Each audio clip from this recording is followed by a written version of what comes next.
How many of you think that a robot could do your job better than you? I like your confidence. All right. A lot of people think that AI is scary and that it's going to take over the world. But I don't think they should be afraid of AI, and here's why.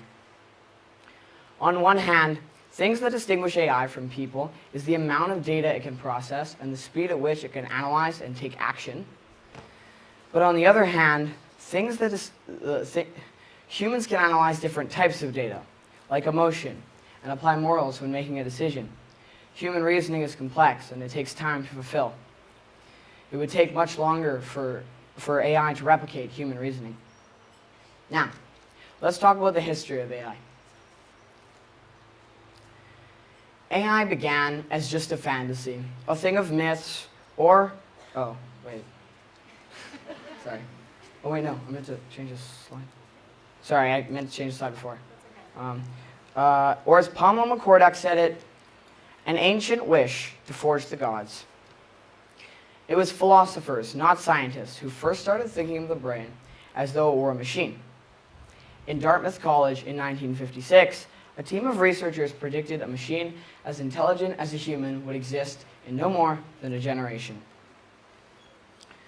The researchers' work paid off because since 2017, robots have enough intelligence to carry out voice commands and even respond.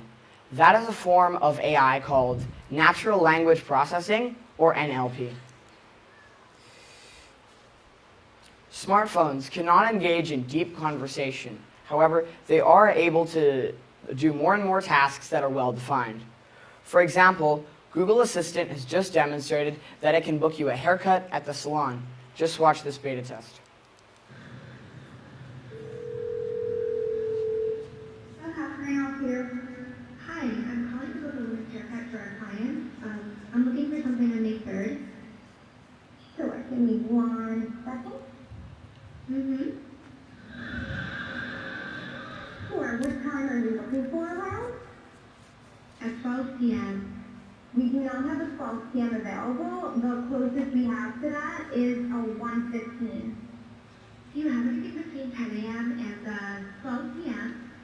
Depending on what service she would like, what service is she looking for? Just a woman's haircut for now. Okay, we have it 10 o'clock. 10 a.m. is fine. Okay, what's her first name? The first name is Lisa. Okay, perfect. So I will see Lisa at 10 o'clock on May 3rd. Okay, great. Thanks, great. Have a great day, bye.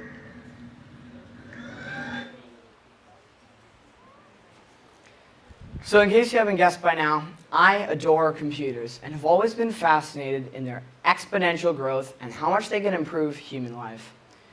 Cool examples of this are tissue repairing nanobots, automated transport, fraud detection, and so much more. But what you didn't know is that when I think about what AI can do to the future and how it might affect me, I have fears about getting a job later in life. I realized we're in for a different kind of future, a future that perhaps we were going to lose control of. This scared me, but also excited me. I've always read comics. I love how they can convey very complex ideas in dynamic images, and they're fun to read. So I made a comic of what a commercial office space might look like in the future. Here it is. Oh, wait, no. Oh, wait. Oh, I forgot to change the slide, sorry.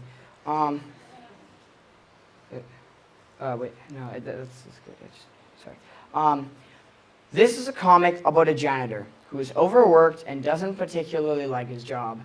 He one day discovers his boss with a new employee, a robot. He is then kicked out of his old job and can't find another one that he likes. With all his free time, he rediscovers a hobby that he was once told by his teacher could never become a profession. He realized he was going to become an artist. This painting proves to his employers that he has undiscovered talents. He is now much happier as a painter, now that he doesn't have to work so tirelessly on cleaning the floor anymore. One of the many reasons I chose the janitor was because it's a fairly physical job that consists of multiple repetitive tasks that could easily be automated even by the most mundane of robots. And another reason is small, simple, yet very effective cleaning bots already roam around people's houses cleaning them as I speak. But more creative, people-oriented jobs is not so easy for AI to automate. AI is awesome, but it lacks the ability to be truly innovative without the constant influence of a human being. So don't worry, robots can't do what we do. A job interview could potentially be run by AI. This is interesting because at first it may seem like AI would be more opinionless and more fair to women and minorities, right? Well, not exactly. Humans design highly advanced AI that can unintentionally replicate their own bias. Let me give you an example. You have a business that has a very high standard of education. You're quite particular, so you might set the AI to favor people who graduated from Harvard. Before you know it, you have an equally biased, if not more biased AI who will only select people of the most elite educations. But it's not the AI's fault that it's biased. It's the programmer's influence. So really, it's not AI we should be afraid of, it's ourselves. If we want to get AI right, we have to get us right first.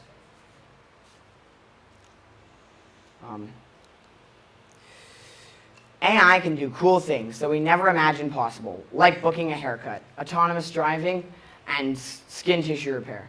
That's awesome, and frankly, nothing to be afraid of, because who wants to do that stuff anyway? But we still should be careful because of the potential depletion of jobs. The world of work is being reimagined. To stay competitive, we have to be creative. So find that creative thing you love to do and go do it. So in conclusion, I'll just say this.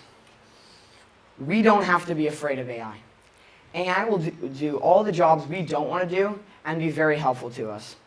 The jobs we'll do instead will be much more creative because we will always have to do the things AI can't. And we'll still be in charge, for now. I'd like to thank AI expert Melinda Jacobs for helping me on these past few weeks, and to my parents for always supporting me. My Quest teachers for getting it through to the end, and most of all of you for listening. Thank you very much.